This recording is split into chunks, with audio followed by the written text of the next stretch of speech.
안녕하세요. 파이낸셜 뉴스 손지영 기자라고 합니다. 먼저 그동안 고강도의 선거 유세 일정 다니시느라 정말 노고 많으셨던 말씀 우선 드리고 싶고요. 전국 방방곡곡 돌아다니셨는데 마지막 유세 날인 만큼 소회 한 말씀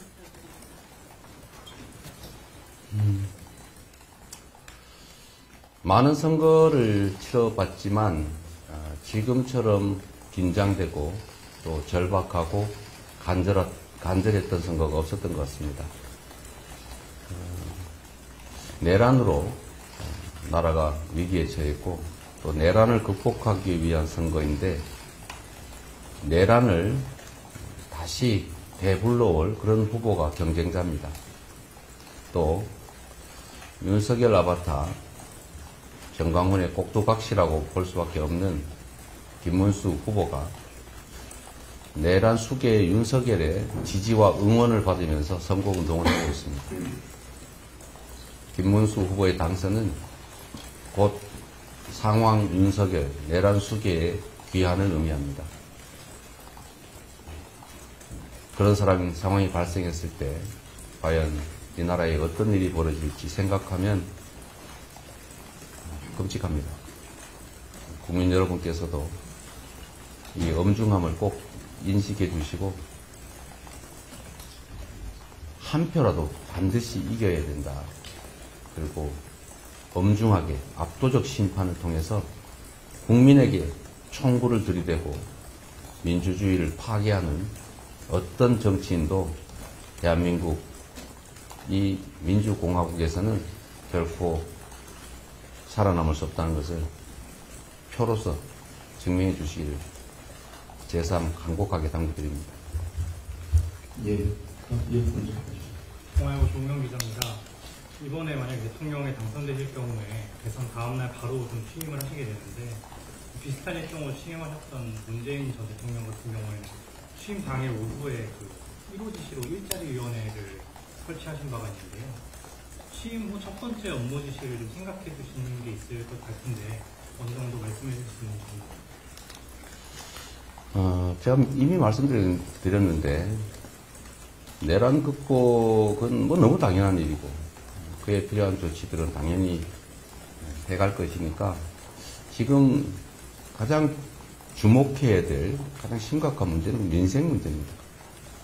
경제 상황 점검을 가장 먼저 지시해야 되지 않을까 싶습니다. 네, 후보님 머니투데이 이승주 기자입니다. 여기서 이제 후보님 2004년 성남 의료원 설립운동 하셨을 때부터 네. 또 최근 대선 유세 때까지 일부 기득권이 더 이상 특혜를 보지 않는 사회를 만들겠다고 강조해 주셨었는데요. 네.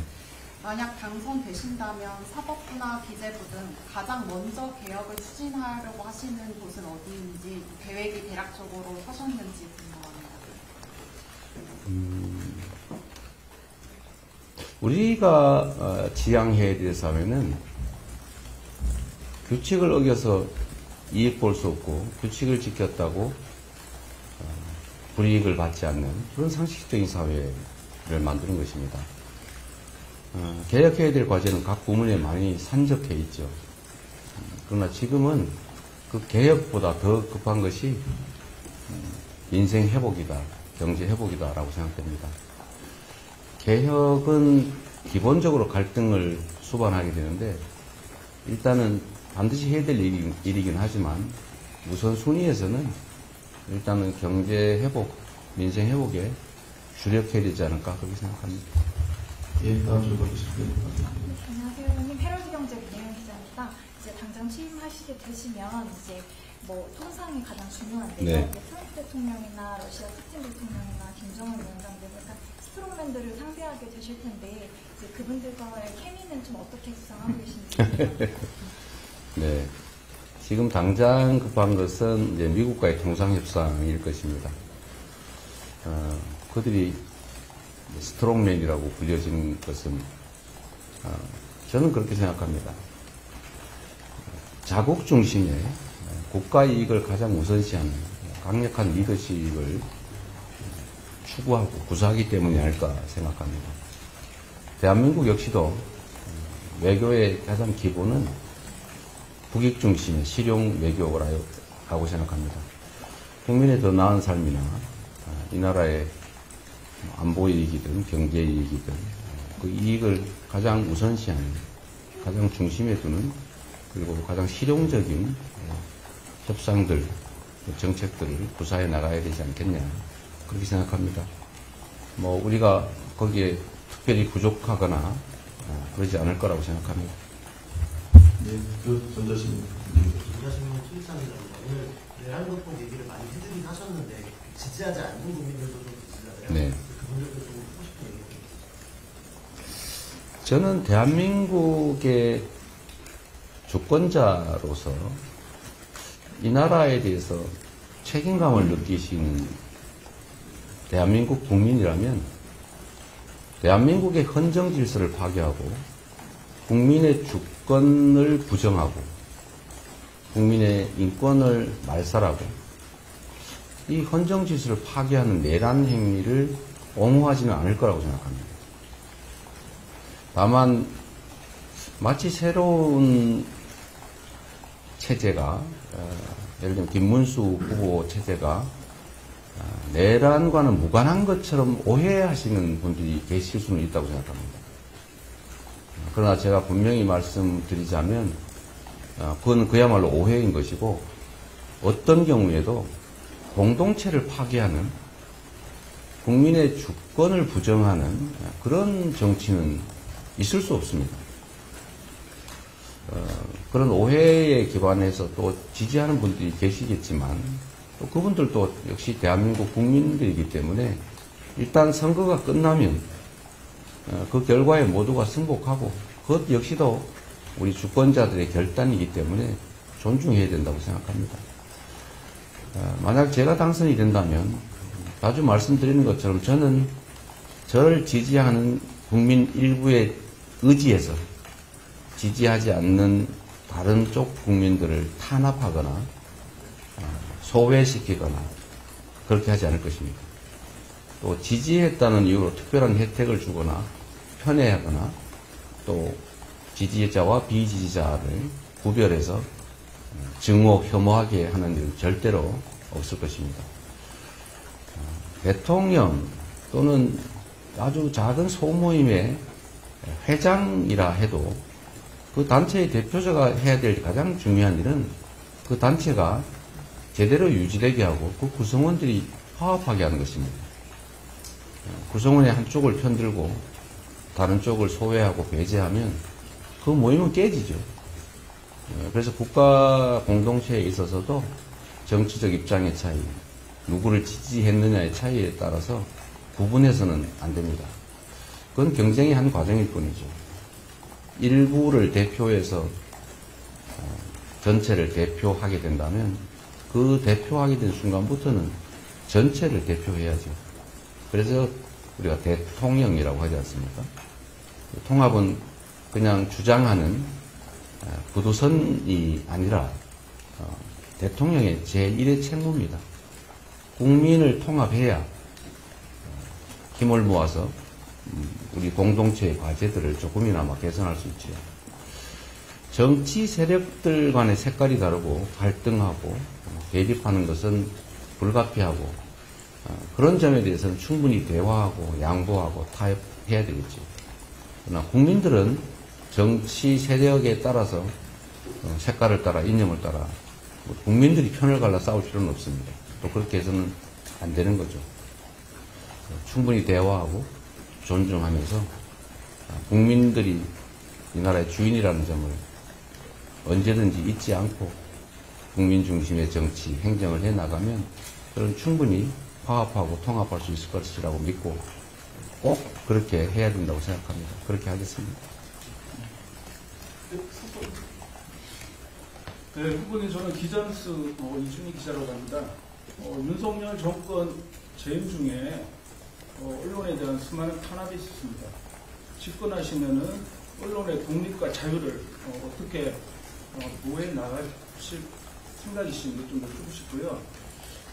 최근에 지금 선거 기간 속에서도 뉴스타파나 인터넷 언론에 많은 보도가 이루어지고 있습니다. 시민들이 보기에는 기성 제도권의 언론이 제 역할을 못한다라는 그런 시각이 있습니다. 집권하시면은 출입처 부분에서 인터넷 언론에 대한 차별 이런 부분도 조금 개선해 주시고 언론 제도 개혁을 조금 어떻게 해 나가실 계획인지 조금 얘기해 주시죠. 네. 상당히 무거운 주제죠. 언론은 입법사법행정부의 제4부라고 불릴 만큼 매우 중요한 역할을 합니다. 민주주의 체제에서는 언론을 통한 정보 유통이 우리 주권자들의 판단을 돕는, 그리고 이 정론 집필을 통해서 가짜를 제거하고 또 합리적인 토론이 가능한 사회로 만드는 매우 유용한 역할을 합니다. 그렇기 때문에 특별한 보호를 하기도 하죠. 그런데 일부 언론은 이게 언론인가 의심이 될 정도로 그 자신들의 그런 특별한 위치를 악용해서 가짜 뉴스를 퍼뜨리거나 정치적 편향을 가지고 아예 정치 일선에 나서거나 뭐 그런 경우가 꽤 있지요. 정치적인 목적을 가지고 악의적으로 가짜 뉴스를 만들거나 아니면 실제 사례를 조작, 왜곡하는 데에 대해서는 그 보호되는 만큼 특별한 제재를 가해야 된다고 생각합니다. 또 반대로 언론의 규모가 크든 작든 관계없이 제 역할을 제대로 한다면 충분히 그에 대한 보호라면 좀 지나칠 것이고 지원이 필요하지 않겠느냐 그런 생각을 합니다.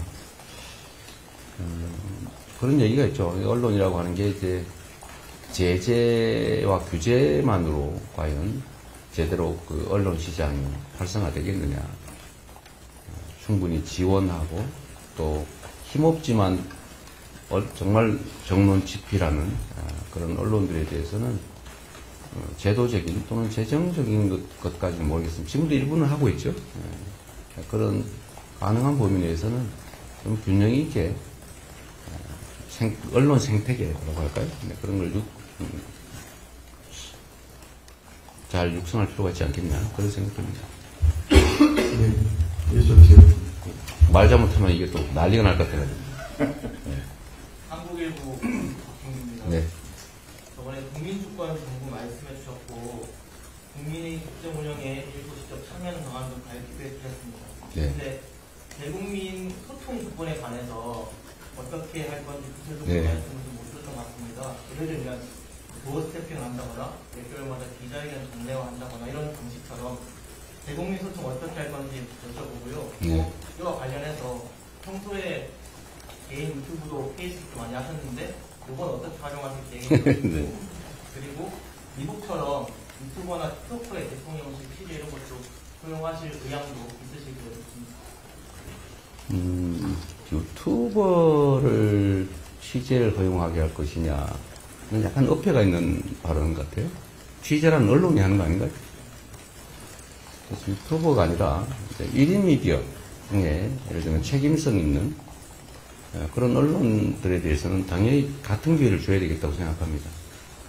그리고 요즘은 꼭 특정 공간이 필요한 것도 아니어서 숫자 때문에 제한을 하거나 그런 필요는 없을 것 같아요. 뭐 전에도 우리가 인터넷으로 코로나 때는 기자회견도 많이 했는데 어렵지 않을 것 같고요. 현대 정보통신수단을 활용하면 굳이 언론들을 소규모로 제한할 필요는 없겠다. 그런 생각을 기본적으로 가지고 있습니다. 상황을 봐서 또 어떻게 될지 모르겠지만요. 소통 문제는 우려하지 않으셔도 됩니다. 제가 너무 이 소통을 즐긴다 그럴까? 너무 좀 많이 쓰는 바람에 SNS 지금 관리권을 뺏겼는데, 제가 지금 유튜브만 빼고 나머지는 다 관리권을 뺏겨서 제 마음대로 못 쓰고 있어요. 이제 선거를 하는 우리 캠프 입장에서는 위험성을 좀 제거해야 되겠다. 그래서 제가 동의했는데, 저는 도어 스태핑 이런 방식이 타당한지 잘 모르겠어요.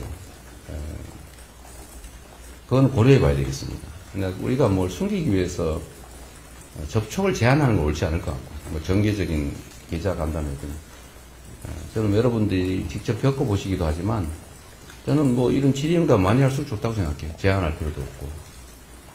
또 요즘은 이런 기자회견이나 이런 기자간담회를 전부 생중계를 해서 우리 국민들이 다 직접 보시기 때문에 저는 많이 할수록 좋다고 생각해요. 근데 과거에는 이게 반드시 이제 언론사의 데스킹을 통해서 정보가 전달되는 바람에 일종의 왜곡도 일어나고 또 게이트키핑 때문에 차단되기도 하고 또 이런 부작용이 발생해서 또 실제로 언론 권력이 과도하게 커지기도 하고 그런데 지금은 이제 지금도 여러분 많이 직접 보실 텐데 이런 세상이 됐기 때문에 이런 국민과의 직접 소통의 기회는 많이 늘릴수록 좋겠다는 생각을 합니다. 다만 그것도 좀 준비를 해서 해야지. 지나가다가 만나가지고 갑자기 잃어버리면 이게 뭐 개인 사업하는 개인 같으면 뭐 이런 거 상관없어요.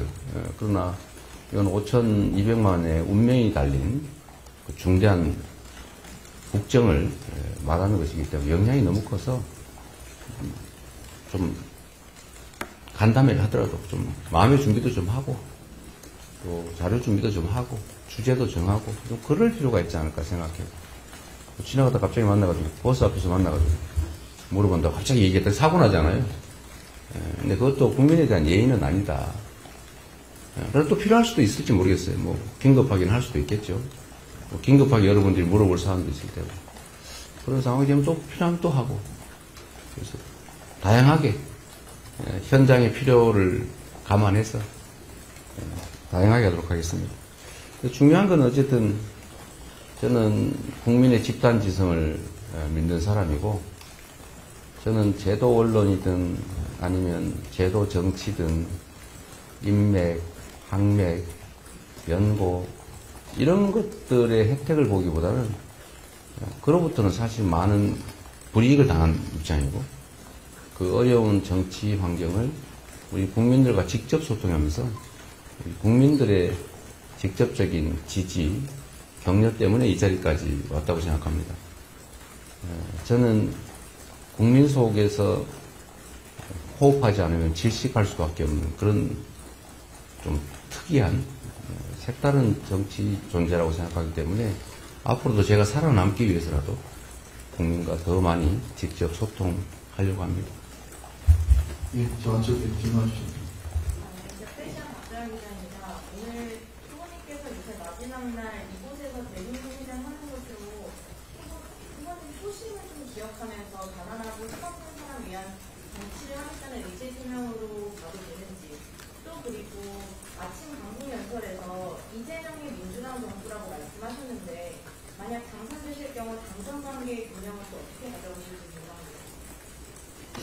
네, 오늘 여기서 기자회견을 하는 것은 말씀하신 것처럼 제가 처음 정치를 결심할 때 그 초심을 다시 한번 되새겨 보고자 하고 또 그 제가 첫 정치를 결심할 때의 이 상황을 우리 국민들께 보여드리면서 저의 진심을 진지하게 좀 전달하고자 한 것입니다.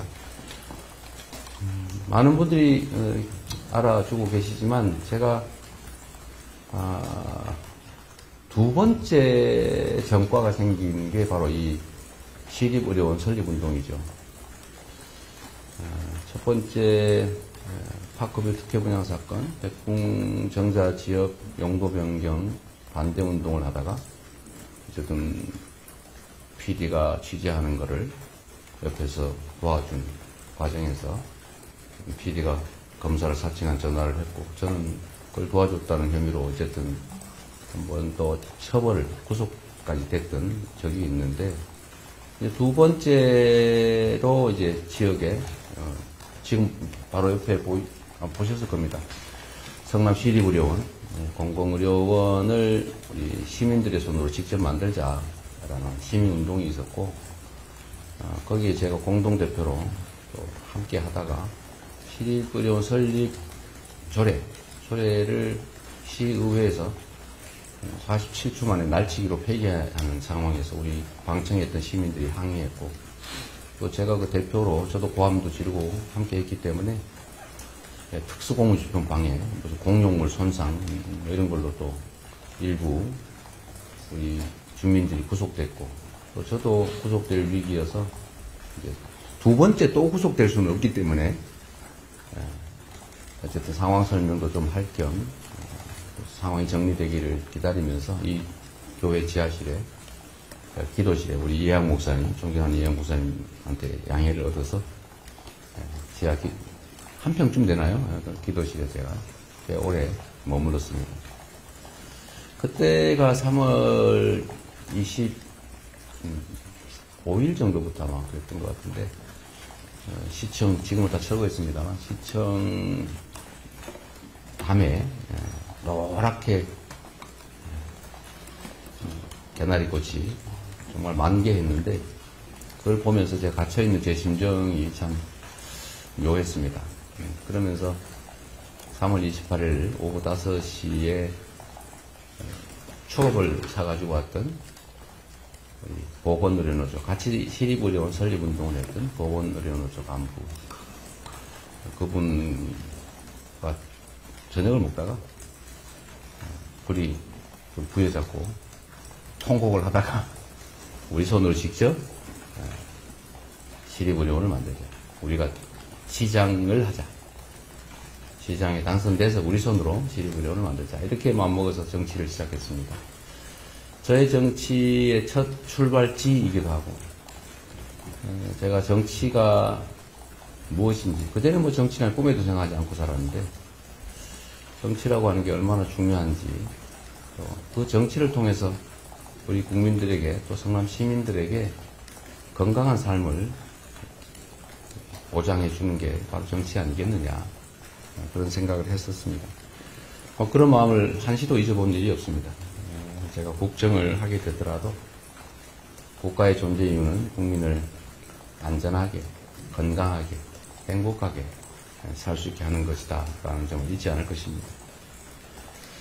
당정관계는 당연히 저는 그렇게 생각합니다. 인사든 정책이든 저는 혼자 판단하고 결정하는 데 익숙하지 않습니다. 일부에서는 제가 일단 결정하고 난 다음에 집행할 때 속도가 너무 빠르기 때문에 결정도 그렇게 혼자 독단적으로 빠르게 혹시 졸속을 하지 않냐 이런 걱정을 하시는데, 우리 강유정 의원도 옆에서 보셔서 알지만 결정 과정은 매우 거의 결정 장애까지는 아니지만 매우 신중하게 많은 분들의 의견을 듣습니다. 인사도 정책도 방침도 그렇게 하죠. 당정관계는 수평적으로 진지하게 일상적으로 해나갈 생각입니다. 그 많은 사람들이 좋은 의견들, 경험들을 나누는 게 국정의 실패 가능성, 실수 가능성을 줄이는 일이죠. 최대한 협의하고 또 당의 의견을 존중하고 가능하면 당의 자원을 최대한 국정에 함께 쓸 생각입니다. 예, 정말 좀. 이대일리 김대현 기자입니다. 골목골목 경선서부터 공식 선거운동까지 한 달이 넘는 기간 동안 되게 많이 진행을 하셨는데요. 그 선거운동 하시면서 가장 어려웠던 순간이 언제인지, 또 그리고 가장 스트레스였던 순간이나 가장 힘이 차오르던 순간은 언제인지.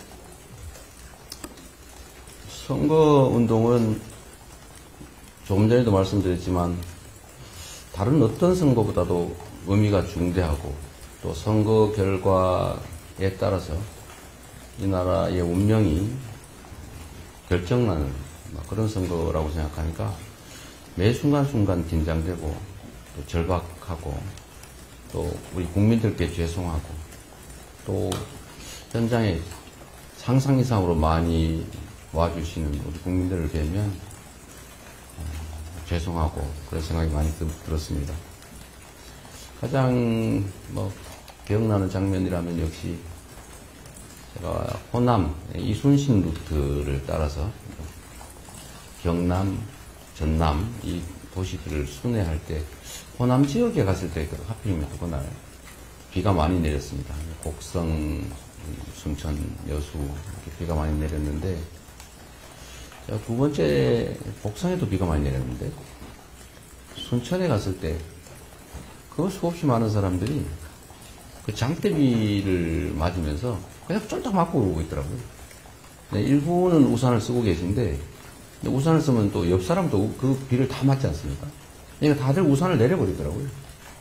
아예 그냥 우산을 쓰지 않고, 그냥 온몸으로 비를 맞고 계신데, 이렇게 안경에 막 비가 떨어지니까 안 보이니까 안경을 이렇게 물을 막 밀어내면서 무슨 윈도우 브러시처럼 손으로 막 밀어내면서 이렇게 서 계신 장면들을 보니까 너무 죄송했습니다.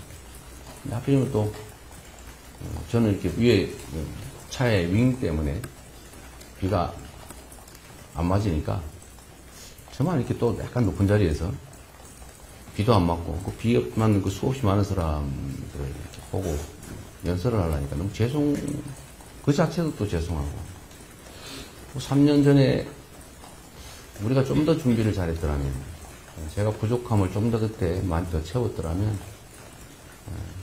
뭐 지는 것은 지더라도 이렇게 많은 사람들 고통스럽게 하지 않았을 텐데 그런 자책감도 생기고 정말 다시는 우리 국민들께서 이런 장대비를 맞으면서 이렇게 고통스러운 현장에 서 있게 하지 말아야 되겠다. 그런 생각이 아주 너무 절실하게 들었죠. 뭐 그때는 잊지 않으려고 노력하고 또 정말 잊을 수 없는 그런 장면이었던 것 같습니다. 가끔씩 뭐 행복한 장면이랄까? 뭐 그런 거는 이런 건 있죠. 저는 아이들을 보면 너무 행복해요. 아이들 어쨌든 객관적으로 매우 엄혹한 상황이고 위기 국면이기도 한데 우리 어린이들 정말 해맑게 즐겁게 그 어른들의 이런 어쩌면은 정말 위중한 전쟁 같은 정치 현장에 와서도 되게 밝게 해맑게 노는 것들을 보면 그냥 그 보는 것만으로도 행복했습니다. 네. 이제 요 정도로 한 번만 더 마무리하고. 그럼 왜 그러세요? 좀 하게 놔두세요. 30분에 나가셔야 돼가지고. 저 MBC. 네. 제가 말을 너무 많이 했으니까 좀 기회를 더 드리세요.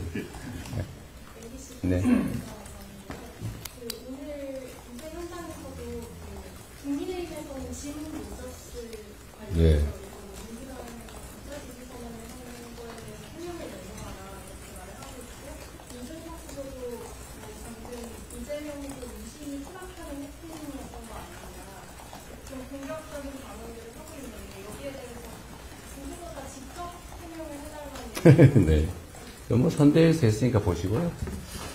우리 김문수 후보님은 그런 문제보다는 리박스쿨 이런 사이버 반란, 사이버 내란에 해당되는 그런 중대 범죄 행위란 것에 대해서 본인들이 어떤 관련이 있는지 그 해명부터 하는 게 먼저인 것 같습니다. 국가의 예산을 전용해서 어쩌면 국가의 권력을 일부 이용해서 이재명 나빠, 김문수 좋아 이런 댓글을 조직적으로 쓰고 국민 여론을 조작해서 민주주의 과정 자체를 또 파괴하려고 하는 사이버 내란 행위에 대해서 정말 책임 있는 답변을 하는 게 먼저가 아닐까 그런 생각이 듭니다. 앞에 대해서 한국경제신문 최혜정입니다. 저는 이번 선대위에 정말 다양한 분들이 함께 해주셨는데요. 네. 그 후보님 그 시기에 좀 그 한 20일 가량의 여정 좀 함께 하시니까 어떠셨는지 그리고 이후의 여정에서 이분들과 또 어떤 계획하고 계신지 궁금합니다. 우리 선대위는 어쨌든 통합의 가치를 높이 두고 많은 분들과 함께 하려고 노력했습니다. 우리 당내에서도 정말 이견 없이 작은 차이들을 넘어서 다 함께 해주셨고 또 당 외에서도 뭐 권오을 의원이든지 또는 뭐 정은경 위원장 같은 분들 많은 분들이 함께 해주셨죠. 이석연 우리 전 법제처장 같은 분들께서요. 뭐 그 외에도 수없이 많은 분들 함께 해주셨는데 이제 선대위 자체가 통합의 가능성과 통합의 가치를 보여줬다고 생각합니다. 앞으로 국정을 함에 있어서도 또 역할을 함께 나눠가면서 해야 되겠죠. 제가 결국 국정은 국민이 부여한 권력을 사람들에게 나누어서 그 사람들이 결국은 집행을 하게 됩니다. 그런데 그 어떤 사람을 어떤 역할을 하게 할 것이냐의 제1의 기준은 국민에게 충직하냐라는 것입니다. 아무리 유능한들 그 권력을 사익을 위해서 자기 집단을 위해서 남용하면 안 똑똑하니만 못하죠. 그래서 국민에게 충직하고 또 거기다 유능하고 청렴하고 또 거기다 적정하게 뭐 지역이나 연령이나 뭐 성이나 이런 것들에 균형을 맞출 수 있는 요소가 된다면 더 낫겠죠. 그가 살아온 과정이나 가치나 이런 것들보다는 앞으로 그가 어떤 일을 할 수 있는지에 더 중점을 두려고 합니다. 그래서 무슨 배제 기준 이런 거는 이번에는 하지 않을 생각입니다. 수십 년 전에 뭔가 실수했다고 그걸 가지고 다 반성하고 새로운 삶 사는 사람들에게 기회를 완전히 박탈하는 거, 그거 결코 옳지 않다. 뭐 3, 40년 전 소년기에 잠시의 일탈을 가지고 지금 다 충분히 역량 가지고 일가를 이룬 유능한 사람인데 그 이후로 배제하면 국가적 손실 아니겠냐. 언제나 미래지향적으로 판단하려고 합니다. 예, 그러면 이제 마무리를 세 분만 하시죠 그냥. 예, 세 분요. 네, 지금 더 이상 하지 말고. 여기 외신이 계신데요. 외신이 여기 하고 저도 무슨 질문 안 하시고 예, 예, 그럼 먼저 질문부터 하시죠. 홍콩 한기리 기자 아울리라고 합니다. 네. 이번에서는 시간이 굉장히 작아서요. 이 과정에서 아쉬움이 무엇인지 한번 말씀해주시고 외신으로서 이번 대선에서는 사실 외교 문제에 크게 다루지 않았어요. 근데 후보님이 신종 공격을 많이 받았어요.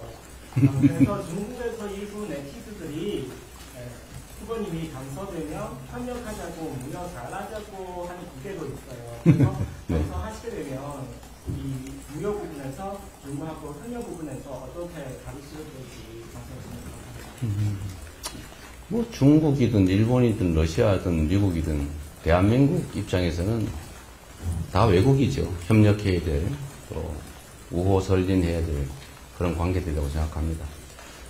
그러나 그 중에서도 우리는 한미동맹이라고 하는 외교의 가장 근간이 현실적으로 있고 매우 중요하게 평가되고 이 한미동맹은 앞으로도 확대 심화 발전시켜야 되는 그런 관계라고 생각합니다. 또 역시 세계 공급망 문제나 아니면 이념과 가치를 완전히 도외할 수 없기 때문에 또 한미일 협력 관계도 역시 매우 중요하게 고려하지 않을 수 없습니다. 그렇다고 해서 다른 국가들과의 관계를 뭐 적대화할 필요는 없죠. 국익에 맞춰서 뭐 대만이든 중국이든 러시아든 서로 협력할 수 있는 영역이 있으면 협력하고 잘 관리해 나갈 필요가 있겠다 이런 생각이 듭니다. 미리 선입관을 가지고 뭐 친자 붙여가지고 또는 반자 붙여서 이렇게 단정하거나 일부러 규정할 필요는 없다고 생각해요. 예. 자, 그럼 두 분 저쪽에 아까 영영 씨. 경향신문의 강현주입니다. 오늘 오전 유튜브에서 후보님께서 말씀하신 것 중에 창업과 분산 사건 관련해서 대법원과 소통하시는 분들이 좀 있었다. 약간 이런 취지로 말씀하신 게 있었는데요. 국민의힘과 다른 쪽에서는 이성을 이렇게 대법원과 이제 통 아니냐 좀 비판하셨는데 네. 왜 그에 대한 입장을 좀 말씀해 주시면 감사합니다. 우리 대변인께서 다 발표했죠. 이 소통이라는 단어 쓰는 거 이건 다 허위사실 공표로 법적 조치하라고. 네. 팩트에 기반해서 논의하는 게 좋겠다는 생각이 듭니다. 대한민국 정치의 가장 심각한 문제죠. 조작, 왜곡 이런 것들은 정말 옳지 않다고 말씀드리고 그 내용 잘 보시면 좋을 것 같아요. 네. 마지막으로 저쪽은 아시경제 공신이라고 합니다. 후보님께서는 그 당대표 시절부터 계속 태극기를 착용해 오셨는데 네. 선거 기간 동안에도 진짜 대한민국을 더 찾아오겠다는 말씀을 반복해서 네. 드렸습니다. 그럼 후보님께서 생각하시는 태극기의 의미가 무엇인지 궁금합니다. 네, 그 질문 정말 감사하게 생각합니다. 아무도 이때까지 물어주지 않았는데. 이 태극기가 사실은 오용됐습니다. 태극기는 우리 대한민국의 일체성, 우리 대한민국 국민을 상징하는 하나의 중요한 상징물이죠. 이건 어떤 특정 정파, 특정 세력의 전유물이 아닙니다. 그런데 어느 날부턴가 소위 태극기 부대, 태극기 세력. 그래서 이 태극기는 마치 극우 세력들의 전유물처럼 느껴지게 됐습니다. 오염된 거죠.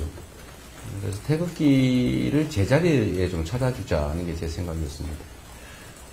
저는 국회의원 당선된 후에 아직 국회의원 배지가 너무 무거워서 달지 못하고 있는데, 당 배지를 달다가 제가 이제 태극기로 이제 바꿨죠. 정치인이 해야 될 가장 중요한 역할은 역시 국민 통합입니다. 국민 통합의 가장 중요한 상징물 중에 하나가 애국가, 태극기, 국화, 이런 것들 아니겠습니까? 근데 이거는 가급적이면 오염시키지 말자라는 생각입니다.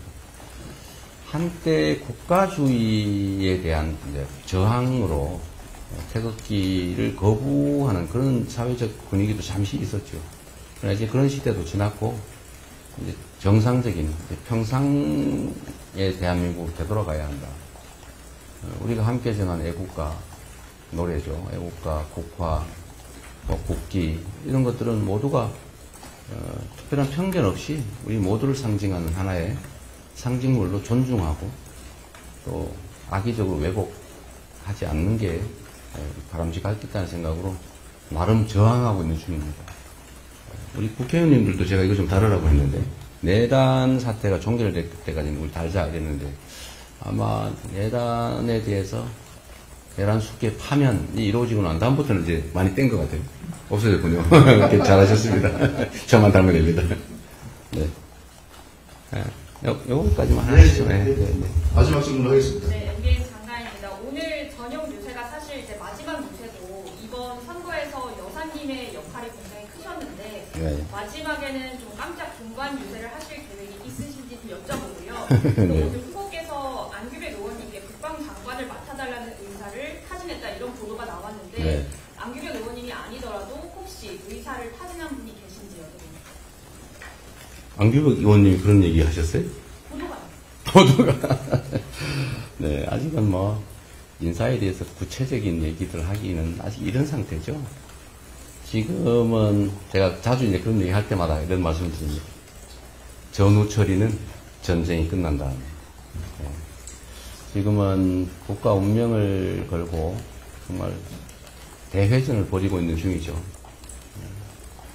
그런데 그 대회전이 끝난 다음에 어떻게 할지는 물론 고심을 하지 않을 수는 없지만, 그런 것들을 구체적으로 논의하거나 이런 것들은 그리 바람직해 보이지는 않습니다.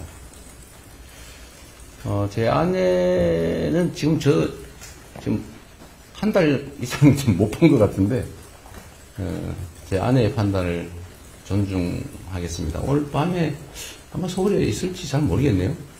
지방을 주로 다니고 있는 것 같은데 한번 물어보겠습니다. 네. 예, 그러면 이상으로 기자회견 마치도록 하겠습니다. 네, 감사합니다. 수고하셨어요. 예, 감사합니다.